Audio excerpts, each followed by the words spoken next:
Joan, you said the traffic looks good right now. Is that what you said? That's what I said. Bill Clinton does not. Holy mackerel. So he also doesn't sound good. Like his voice has always been gravelly, but man, it's almost hard to understand him now. All right, so this is where we're going today. We've got some local news. We obviously got some national news. We already have. It's only like Joan 5:06, and Sam is already disgruntled. Sam, are you disgruntled already? It has something to do with a blood moon. Yeah, I'll tell you what it is. You can't see it. I'm a little upset about that. Right now, 5 o'clock in the morning, we're supposed to be seeing what is known as a blood moon. Yep. Now, Amy and Riker were talking about getting up at 5 o'clock in the morning to go. I started openly laughing, Joan, when Riker's on the stairs, Amy's down on the couch with me, and Amy says, hey, guess what? There's going to be a blood moon in the morning. And Riker says, what time? Trying to make his voice deep because his voice is now deeper than mine. And she says 5 o'clock. And so they're talking about getting up at 5 o'clock in the morning to go see the blood moon, which I guess is the pinnacle of when you can see it. I, of course, start laughing at them.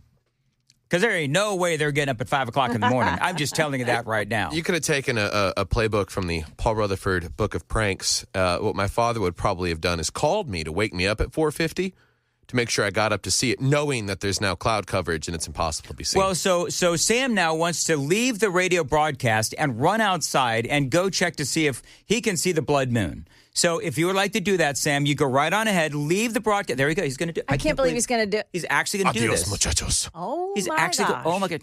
So that's it. I want to make sure everybody knows what is happening right now. Our producer he's leaving the studio. We're left all alone, Dan. Don't do anything. I have to dump. Joan. Oh, wouldn't that be great if I spewed some really bad, awful things right now? Don't pull a Tim Burchett. Dadgummit. Threw down that a-hole. You were here when he said a-hole on the air. And then Scott Desjardins yesterday. Then I'm going to get to business. I know, right? Then Scott Desjardins drops the A-bomb. Yeah. Say, what is it with our... I think that Congressman Desjardins, if you have no idea what I'm talking about, just very quickly, you have... last week, Tim Burchett said the people that are against Trump, whatever it was, are a-holes, and he said the actual word. And then I started laughing, and we just had a lot of fun with it. And then yesterday when we interviewed Scott Desjardins, one of the things that I said as a precursor to the interview is I wonder if the congressman will drop an a-hole bomb like Tim Burchett did. And Desjardins only went as far as using A-double-S. He did not use the second part of a-hole. I also noticed that it didn't get dumped. So what's up with that? You could say, I mean, I don't like to say it, but I've been known on occasion to say A-double-S on the radio. Okay. Apparently you can spell it. Anyway, whatever. All right, so Cloudy. So you can't see it? No, but I am seeing a bit of an eclipse right now. If you pull up the YouTube stream, you will see Dan eclipsing the ring light on the back of the TV. Oh, I got to turn my stuff on. All right, whatever. Very good. Is the TV out, or did somebody break it? And how dumb would that be to break a TV? I know. That's never happened before. No, the host is running a little late today, not because of the blood moon, but because I spent too much time with Joan in my pre-show meeting. Happens all the time. Yep. So there you go. All right, we're up. We're up and running. We are no, we're not fully functional. Let's be honest. We're not fully functional in the studio, I should say. Anyway, moving right along. I just left that hanging there. So just real quick, we will get to the Bill Clinton audio, because in it, you'll notice that one of the things that Bill Clinton did that I don't know if the media is actually reporting this, but in his deposition regarding the Epstein files, he actually exonerated Donald Trump. So we'll get into that. There's a lot to talk about. Headline from the Daily Mail, Iranian sleeper cells have now been activated inside America. So that is where we will begin. By the way, just a lot going on as far as the war in Iran. The The bombing continues. Israel is hitting Iran really hard. Donald Trump has been talking a lot about Iran. There's now going to be a second wave that is going to, the president saying that the second wave is going to be harder and faster and heavier and so forth. He's going to be going after, in this second wave, he's going to be going after their missiles. He's particularly going to go after their drones as well. We've sunk now 11. If you think about this, Joan, how long have we been doing this? Like 3 days? Today is day 4. So in 4 days, we killed their supreme leader. We've killed at least, and I don't know if there is a new number now, but we've killed at least 48 of the supreme leader's, crew, if you will. Well, and then the new supreme leader, he's already dead. So we've killed 2? Yeah. Okay, good. Who wants the job? Talk about a first day on the job. Yeah. I mean, honestly, I would think the first, 4 or 5 are dead men. Well, let's be honest. I mean, was the new guy that we just killed, and was he a guy with a white beard and a black turban? No, his turban was red. Okay, whatever. Anyway, so yeah, they've got these hardliners in there, and they just keep putting these hardliners in there that are, Islamic and Sharia law and all that kind of stuff. And so this same thing is going to be happening. If you all these guys that are going to be, the new supreme leader, they've got this gang of 3, if you will, in Iran. They're the ones that are appointing the supreme leader and kind of running Iran right now. And so if you were one of the ones that have been out there in Iran chanting death to America, we will be handing you death on a silver platter.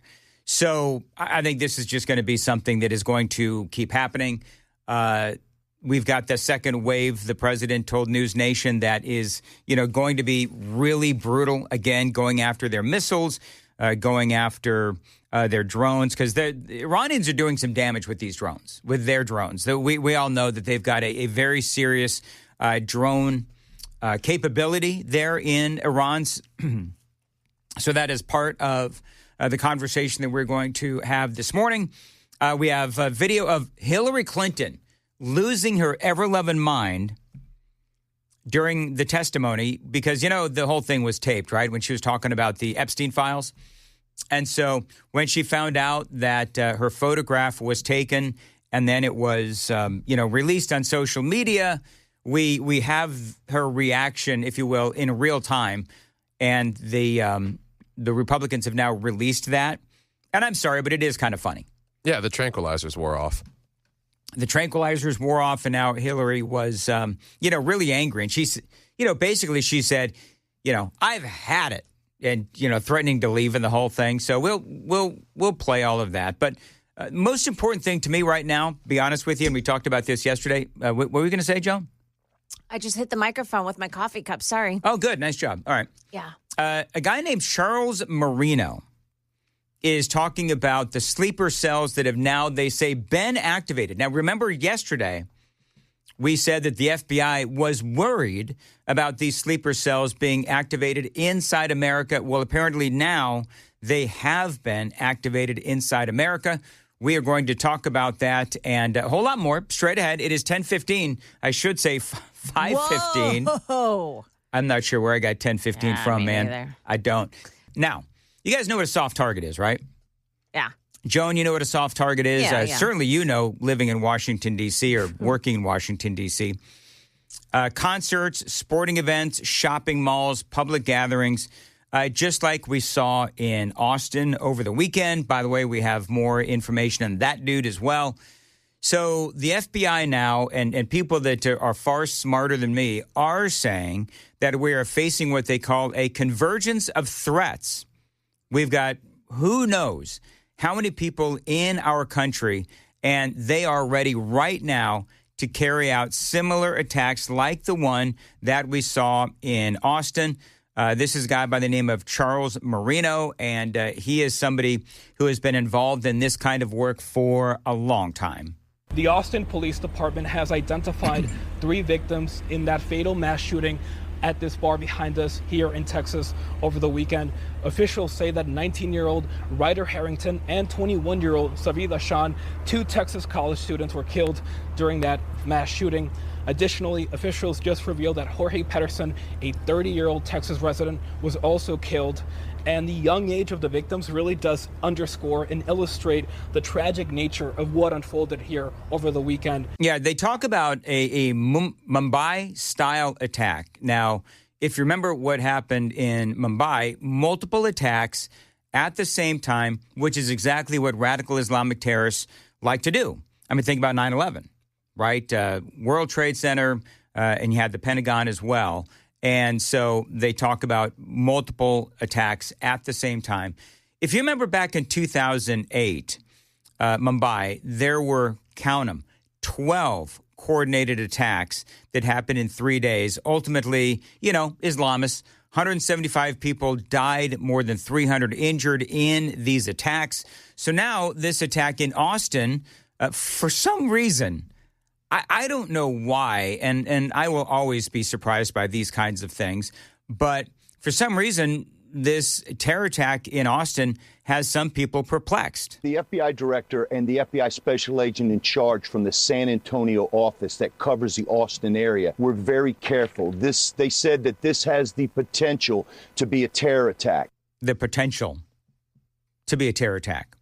So, dude had a Property of Allah sweatshirt and an Iranian T-shirt underneath, had photos of Iranian leaders and the Iranian flag inside of his home, had a Quran in his car, but it's got the potential. Stop jumping to conclusions, mister. I guess I'm being Islamophobic. Is that what I'm doing? Yes, I think so. Islamophobic? So we talked about the guy. He used to live in New York. He was originally from Senegal. By the way, Senegal, West Africa, came to the U.S. in the year 2000. Senegal is one of those nations that Donald Trump has said no more people immigrating from Senegal, from this part of West Africa into our country. We're not doing that anymore. See, Donald Trump knows. Donald Trump knows, and conservatives know, that there are certain parts of the world, frankly, that we don't need anybody coming into our country from. As I told you yesterday, he came to the U.S. in the year 2000. He's had a long history of arrests and a history of mental illness. His first arrest was in 2001 for illegal vending, and he's had a whole bunch of arrests since then. And, here's the deal. We still allowed him to become a naturalized citizen. We can't get so pigeonholed into this not to follow the evidence wherever it goes. Right. And I'll close with this. If this was an act of terror, the determination needs to be made, was this directed or was this inspired? All right, so if y'all have been listening to me for any length of time, directed means that he was literally told by a terrorist group that he was to carry out this act of murder, this terror attack. If he was inspired, that means that he saw the news and he decided to act. So you've got directed, an alert goes out. All right, this is what you're supposed to do. Directed by ISIS, directed by Al-Qaeda, whatever. If it was more of something that was inspired, I mean, obviously, if the guy had, a whole bunch of pictures of Iranian leaders, then he was somebody who was, very much inspired by Iran itself. And then we did what we did regarding Iran and their want of nuclear weapons. We took that out. We attacked them last year. We attacked them last weekend. And because of that, because this guy had such an affinity for Iran, he then was inspired to act. But, these arrests have been sealed. The 3 arrests that this guy has been... he was arrested, I think, 3 or 4 times over the last many years. We can't really find out what those arrests were for. For whatever reason, they are sealed. The New York Post is now reporting that back in 2017, this guy was sued because he hit a woman with a car while driving a company vehicle. So just follow the pattern and ask the questions along with me. He comes to America in the year 2000. They made him a naturalized citizen in 2013. Moved around a lot. He lived in New York. Then he lived in Texas. He was unemployed. Nobody can find any actual work history on this guy after 26 years, which is crazy. He came in under Obama. He was naturalized under Bill Clinton. He applied for asylum in 2016. So a lot of questions regarding this guy. One of my biggest questions, of course, is how many more of these guys are in our country? And that's what everybody wants to know. And Sam, you were telling me there's an influencer that you follow on. Yeah. Is it on the Gram? Is it on the Talk? Where is it? I follow Ryan Kelly on Instagram, but he's Ryan Kelly, sure. Okay. Yeah, he does the videos where he puts on the hat and the glasses and he talks, what Boeing's making or what Lockheed Martin's. But he's also a very well educated guy, and he has a clip talking about objective information as it comes to be about these sleeper cells within the country. No, it's not meant to scare you, but with the recent development with Iran, it's going to be important. This is my master's degree in Homeland Security, and it has become pretty applicable recently. There are two types of potential attacks that we should be looking out for on U.S. soil. One would be a lone wolf, someone that is self-radicalized, a bomber or a shooter, and they're very hard to spot. The other would be an Iranian state-sponsored cell that has infiltrated the U.S. and is looking for a symbolic or mass casualty event. We may have already seen that first type of attack in Austin, Texas. More information needs to be released, but at the time of recording, we're not sure yet. With the second type of attack, we know that a good amount of Iranians have already illegally entered the country. The question is, were they fleeing from their homeland, or were they looking to set something up here, and what would a cell like that look like? It's important to remember that Iran specializes in creating proxy forces that fight for them. So even if they sent over an Iranian to be a commander of a group, they probably looked for domestic extremists to carry out their plans for them. Or they hired people in ways that they think they're doing nothing wrong. So if you see someone doing something odd, they could look like anyone. Be aware. One of the things. Yeah, I mean, obviously he is right. Do you remember just an example of a soft target? The Ariana Grande concert. Remember that whole thing? The Manchester Arena bombing. It was during an Ariana Grande concert. Guy walked in with a large backpack, and the explosion happens. It was an Islamic terrorist suicide bombing. And that was back in 2017. I remember that. Well, and to Ryan's point, we see how radicalized some of these early 20-somethings have become. Well, we call it rapid radicalization. Yeah. The rapid intake of disinformation to brainwash you into doing. I mean, I would not put it past some, blue-haired, alt-left feminist on some college campus to walk into, some public space strapped with something. I just, at this point, can't put it past them. Right. No, you're right. You're right. So keep your head on a swivel. By the way, let's see here. 0801, Dan flubbed again. Came in under Clinton, naturalized under Obama. The guy, the Texas shooter. Apparently I shanked that. All right, which is fine. Whatever. All right. It is 5:24, Nashville's Morning News. So they're saying back-to-back Democrat presidents allowed him to be here. You know what? They're all D's. What? They're all D's. They're all Democrats. Yes. Right? D's. Right. Yes. Is this where we're going this early in the morning? You took it there, man. Democrats. That's all I'm saying. Hey, listen, I want you to know that there's a listener in McMinnville, 4702 that sent you a picture of the blood moon. I really hope it's not a pair of red ass cheeks. No, it's a picture of the red moon. It's the red moon. I'm pulling it up. Yeah, whatever. All right, it is 5:25. You can say thank you. Morning News. Yeah, say thank you to 4702. Thank you. Okay. Spare my humor. Joan, you ever feel like sometimes we're the parents in the house? I do. Dealing with Sam sometimes? I'm done being a parent, parent of young children. So, Sam, snap out of it. You got to wait till April. Otherwise, we're going to take away your electronics. I got to wait till April. Oh, that'll go over well for you. Who wants to listen to pre-recorded programming? Well, we fist fight. Hey, Joan and Sam, I'm going to play some fun with audio because I've got Hillary freaking out. I've got Jake Tapper freaking out. I've got Jim Acosta freaking out. And by the way, Elizabeth Hasselbeck is now back on The View. Is she there? So I saw her. Is she there like permanently or was she just guesting? That I don't know. But I know that there's a clip where she is putting Anna Navarro right in her place. Yeah. Do you know, can I just say this? It is so low-level, short putt, easy, really third-grade analysis for somebody to say, that the war in Iran is about covering up the Epstein files. Like, I'm sorry, but that is like kindergarten analysis. I'm just going to say. Now, if you want to ignore everything that has happened since 1979, somebody called up a Christian show yesterday. It was a great point where a person said that if you're a person of a certain age, and that would be you and I, Joan, we've been waiting for this moment since they took our hostages. Yes. Since they took Americans hostages. And the guy was absolutely right. And so anybody who just says, he's trying to cover up the Epstein files, that is third grade analysis. I don't know what else to tell you. And I don't mean to be insulting to anybody. And I don't know if anybody on this station has said this. I probably should have, but whatever. But it is. It is. If anybody's saying that, sorry.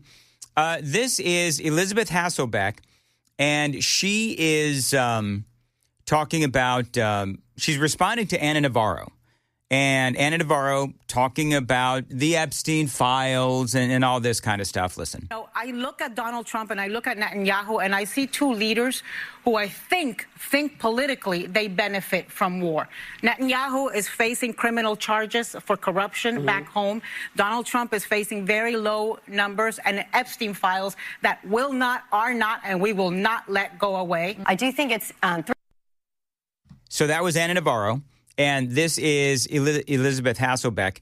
And she brings up some great points about what is going on with a number of different things. But one of them, the women of Iran and what they face on a daily basis. I do think it's threefold. One, we have 47 million Iranian women who now have a hope of freedom. That's a good thing. Okay, we have an disgusting terrorist regime ended. And the people finally have hope to create their own nation again. Okay, so that's the hope. When we zoom out in geopolitical realm, okay, which is not my specialty either, but we have a ton of friends in the military. Well, clearly it's not Ana Navarro's. Who specialize in this. We see that this is actually avoiding a boots-on-the-ground war with China when we are able to choke their oil supply, and the president and our military are exemplary in doing so right now. They've cut the oil supply from Venezuela, and they've now reduced it and choked the oil supply to China in Iran. And now what that does is presumably prevent China from having an absolute stronghold on the globe. So this is a strategic move geopolitically that we may not fully understand, but I absolutely trust that this is best for our nation, and we should be America first. And you know what? She's right on a number of fronts, Elizabeth Hasselbeck. Number one, clearly, obviously, China has always been a problem. And where does Iran sell a lot of their oil? To China. So that is obviously part of the conversation as well. And for the ladies on The View, I think that in the headline on this particular post is Ana Navarro immediately regrets opening her mouth with Elizabeth Hasselbeck in the room. Elizabeth Hasselbeck is very smart. And so for me, the more that people are talking about the Epstein files, and listen, I know that, there's still a lot of questions to be asked. But you know what? When we still have the Clintons in there and they were questioned by the House, I forget what committee it is, but you got Hillary and Bill Clinton. Both have now been questioned. We have the video and the audio that was released yesterday.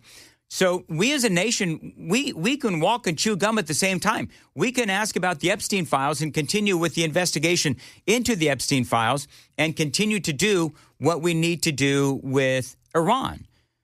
Because we understand that in Iran there have been, and J.D. Vance was on Jesse Waters last night, did a great job of selling to the American people the reason why we're doing what we're doing in Iran. So the more that you have, some of this low-brained, really shallow analysis by somebody like Ana Navarro, the more the administration comes back and says, no, this is why we're doing it. And, oh, by the way, the Trump administration is doing it really well. I mean, again, we've taken out 49. Apparently, Jake Tapper, there's a piece of audio here, and I want to go ahead and play this. Jake Tapper is actually wondering if it was necessary to kill all 49 of these people from the from the Khamenei's administration. I want to play this for you. This is actually kind of funny. Listen to this. Was it necessary to kill the top 49 leaders of Iran, including Ayatollah Khamenei, the supreme leader? I mean, is it just me, or is that... I'm like shocked at that question. Of course it was necessary to kill them. These are the people that chant death to America. These are the people who are plotting and have been plotting against America for years. And these are the people that have been ordering the killing of all of those civilians in Iran. And so I'm going to be honest with you. And again, I still have my concerns. Nothing has changed from before the bombing. But what I will also say is that we need to not only cut the head off the snake, which we've done, but we also have to, cut the snake in like many, many different pieces. And part of that is killing all of the people that also had the mindset that all of these, 30,000 civilians had to be killed in the past couple of months because of all of those protests, Joan. I think that's a silly question that Jake Tapper asked. A lot of them children, too. Like it's not like these were just a whole bunch of adult protesters out there. There's a lot of young kids, a lot of teenage kids that were just murdered writ large by their government. Mm-hmm. And to ask this question is essentially like, you go to a restaurant, is it necessary to eat dinner? Right. Let's just have water. Let me play it one more time. Was it necessary to kill the top 49 leaders of Iran, including Ayatollah Khamenei, the supreme leader? I mean, obviously, Joan, I don't know if you've got a take on this. It's unbelievable. It's a silly question. It's a silly question. Jake Tapper has so lost his way. He's just lost his way. He's nuts now. Well, he's nuts. I'm shocked he's not plugging a book in the same segment. Yes. This is retired Lieutenant General Charles Moore. I think it was a very wise move for a couple of reasons. First, anytime you can decapitate leadership in the government and military organizations, you put the whole country, the entire apparatus, in a state of upheaval. They don't know what's going on. It's extremely difficult for them to execute command and control, to have any type of synchronization or integration of their forces. Was it necessary to... So that is Jake Tapper. And yeah, that guy who was giving the analysis, you have a nation that is clearly in the wrong direction. And all of these people that we killed, no doubt, are part of the, hey, let's go ahead and try to rebuild our nuclear program so that we can take out, as many American allies as we can and continue to try to get a missile with nukes on it that can reach America. So, yeah, if you live by the sword, which is what these guys do, then they're going to die by the sword. And they are the ones, again, that ordered the killing of all of those, 30,000 protesters over the last couple of months. And when you need to do what you need to do, which is what America is doing, then, yeah, people are going to die. And I'm not going to say, sadly, people are going to die. I'm glad, actually, that those people are going to die. Now, you want to hear some Hillary audio? This is Hillary Clinton, and I got to try to get through a lot of this now. This is Hillary. The question that she was asked, oh, by the way, just real quick, Joan, can you imagine that dynamic? This audio bite is about Hillary being asked, do you think that Donald Trump should be deposed by this committee? So, I mean, clearly she is trying to make the case that, yes, he should be deposed. But then there's other audio that I've got where Bill Clinton is basically saying Donald Trump never, ever said anything about anything vile and reprehensible going on the island. And basically, from Bill Clinton's standpoint, exonerating Donald Trump. So they've got to have an interesting dynamic about Donald Trump, because I think Bill Clinton actually likes Trump, and Trump has come out and said that he likes Bill Clinton. Yep. So it's got to be a really interesting dynamic between those two. This is Hillary being asked, do you believe that Donald Trump should be deposed by this committee? Donald Trump should be deposed by this committee? Absolutely. I was a lawyer, and as a lawyer, you would look for pattern and practice. Is one of those patterns like people die around the Clintons? Oh, sorry. I'll just move on. You noticed a pattern? Deposing a witness in a case that you were trying, if you were in court, what did you know about this person? What you knew could influence how you questioned that person, how you tried the case. Donald Trump has been held civilly liable for sexual assault by a jury of his peers.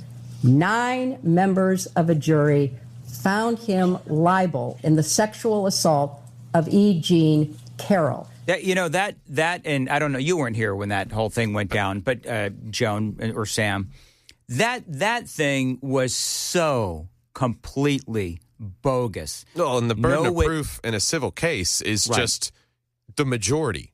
Right.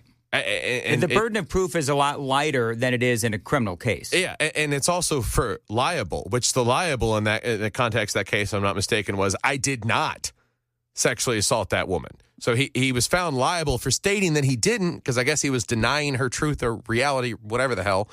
But that's not a criminal implication by any means whatsoever. And she should know that as a former attorney. Well, I mean, I think that when they have so much anger against Donald Trump and when they hate the man so bad, and, one of the reasons why Hillary hates Donald Trump is because he beat her in the election. Yes. So you've got that aspect of it, too. So this is Bill Clinton now. It was interesting where there was a moment where they were asking Bill Clinton about Donald Trump, and he answered the question, but there was no follow-up question.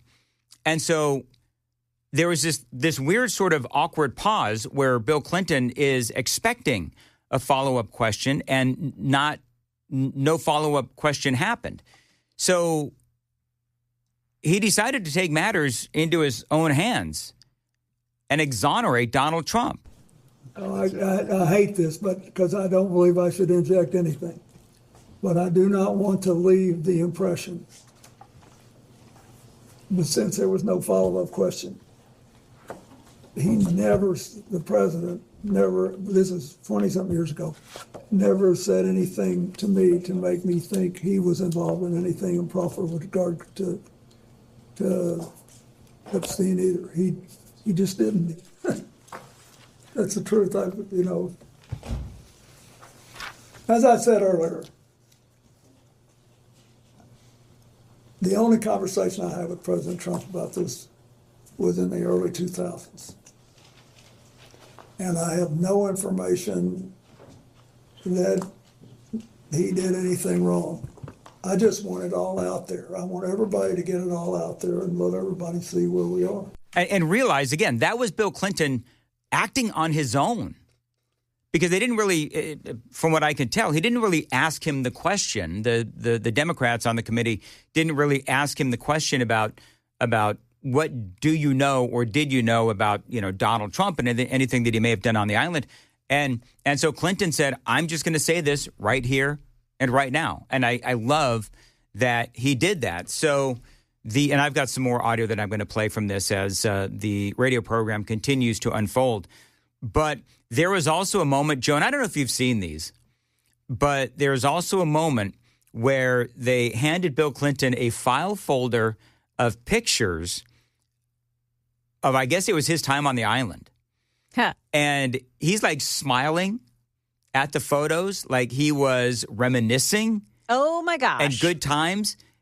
And his lawyer actually had to take the photos away because it clearly looked like he was enjoying reminiscing about his time that he spent with Jeffrey Epstein. Wow. Yeah. And then when the lawyer tried to take the photos away, he's like, no, let me have that one back. Oh, my goodness gracious. So it does seem to me like, and now realize I'm a conservative, right? I'm a Trump supporter by and large. So I'm looking at this through my clearly biased prism, but I believe that this whole thing continues to backfire on the Democrats.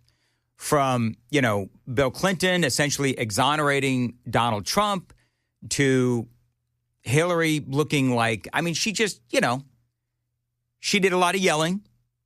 She didn't come off really well in her testimony at all. And so between the two of them, I don't know if anything was, proven about, Bill Clinton and what he did on the island and so on and so forth. It doesn't really seem like it. But I think the most important headline coming out of all of this was Bill Clinton essentially, again, exonerating Donald Trump. And so the more that, people like Ana Navarro and all of these people on the left, the more that they try to talk about two things. Number one, Jake Tapper talking, let's bring this whole segment to a close with a nice little bow. So the Democrats obsessing over Epstein, right? So one of their key witnesses, Bill Clinton, comes out and says, I don't think that Donald Trump did anything wrong or didn't see or talk to him about doing anything wrong. So that is a backfire on the Democrats. To now, Jake Tapper, did you really have to kill all the radical Islamists in the Iranian government, right? That question in and of itself looks absolutely ridiculous. To Ana Navarro saying, it's all about the Epstein files and we're not going to let this go away. Don't let it go away.